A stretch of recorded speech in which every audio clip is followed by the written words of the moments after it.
श्री स्वामी समर्थ. आम्ही नवनाथाचं पारायण करतोय. तर मी नाही करत आहे, मी मांडणी करून देते माझ्या मिस्टरांना. तर मी मांडणी करून देते. नंतर ते 9 दिवस आता हे नवनाथ भक्ती सागर हे पुस्तकांचं हे करणार आहे, पाठांतर करणार आहे. तर त्यांना 9 दिवस लागणार आहे. तर 9 दिवसासाठी हे पारायण सुरू होत आहे. तर त्यासाठी आता बघा, त्यासाठी मी तुम्हाला सांगते काय काय साहित्य लागतं. तर सर्वात आधी आपल्याला एक चौरंग लागतो, एक पाट घ्यायचा आहे आणि आपल्याला हे नवनाथाचा फोटो हवा.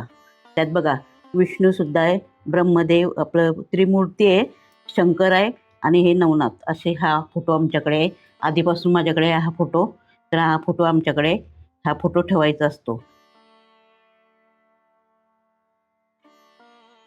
अशा प्रकारे आपण दिवा लावून घेतलेला आहे. आता हा तांब्याचा कळस घेतलेला आपण. आता आपण आधी खाली तांदूळ घालून घेतोय.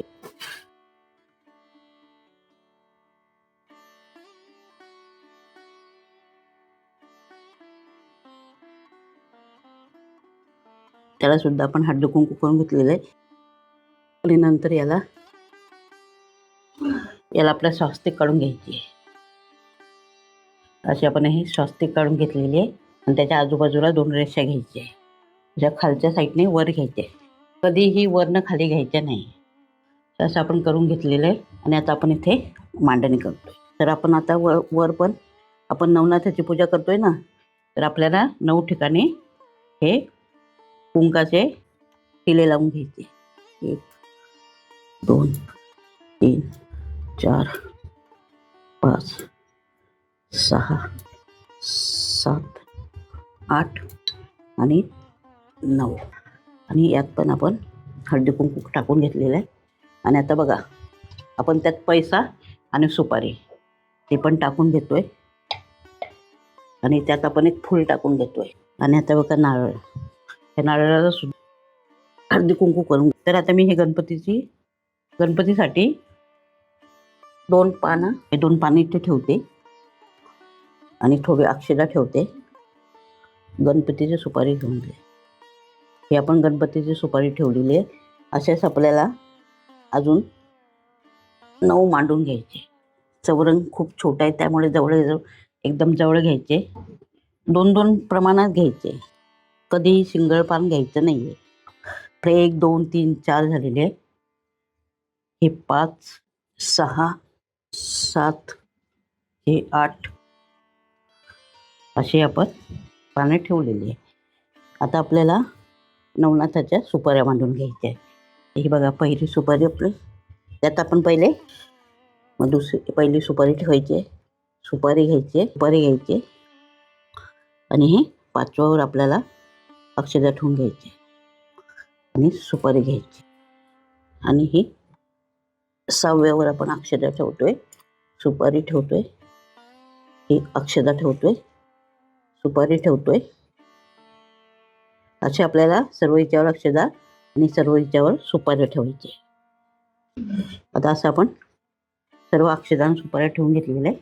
आता त्याला आपण हळदी कुंकू लावून घेतोय. आता आपण गणपतीला आधी करतोय.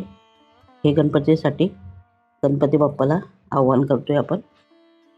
नंतर हे नवनाथाचे सुपारी असं आपण सर्वांना हळदी कुंकू करून घेतोय. असे आपण हळदी कुंकू केलेले. आणि आता यांना सुद्धा करायचं आहे. तर आपण आधी विष्णूला करून घेतोय. प्रत्येक वेळेला वेगळा टिळा घ्यायचा आहे, एकच टिळा सर्व यांना लावायचा नाही. तर आता आपली अशी ही झालेली आहे. आता आपण सर्वांना अक्षता वाहून घेतोय. आता आपण फुलं सुद्धा वाहून घेतोय. आधी फोटोला हार लावायचा आपल्याला. आपण फोटोला हार लावून घेतोय.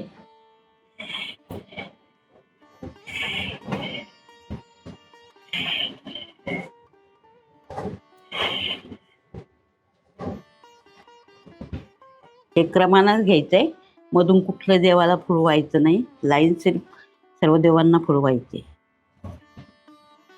तर आता हे आपले वाहून झालेले आहे. तर आता आपण पोथी तुम्ही लावा. आता बघा दादाला बसायचंय पूजेला, तर दादा करून घेत आहे. फुलवा, पोथीला फुलवावून घेतोय.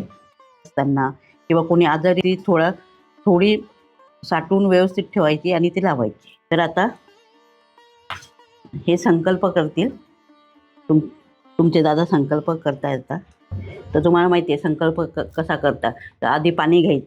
आधी आपलं केशवाय नमा माधवाय नमा असं करायचं, 3 वेळा करायच्या आणि 4थ्या वेळेला पाणी सोडायचं.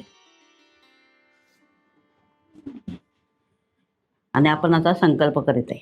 संकल्पाला हळदी कुंकू, अक्षदा आणि एक फूल घ्यायचं आहे.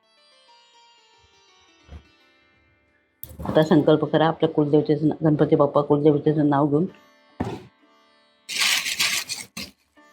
मोगऱ्याचा गजरा खूप आवडतो, तर मी ह्या कळसाला मोगऱ्याचा गजरा घालून घेते. असं आपण ह्या मोगऱ्याचा गजरा घालून. छोटा दादा जाऊ दे, तेवढाच येतो.